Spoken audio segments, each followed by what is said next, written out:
চিনবে না, দলের কর্মী তার নেতা চিনবে না, নেতা তার কর্মীরা চিনবে না, বন্ধু বন্ধুরে দেখে পালাবে। এই কঠিন মুহূর্তে সূর্যটা মাথার কাছে চলে আসবে, জমিনটা তামার জমিন হবে।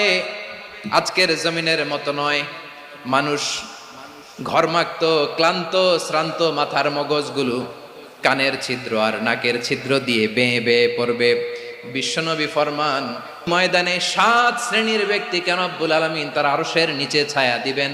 তার মধ্যে প্রথম শ্রেণীর ব্যক্তি হলো ইমামুন আদিল।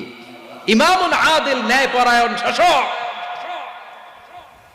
যে ইনসাফের সাথে বিচার করে, যে জাস্টিস সমাজে সার্ভ করে, যে সুশাসন নিশ্চিত করে, ওই ইমামুন আদিল। আদিল শব্দটা বুঝছেন না? ইন্নাল্লাহা ইয়া'মুরু বিল আদল।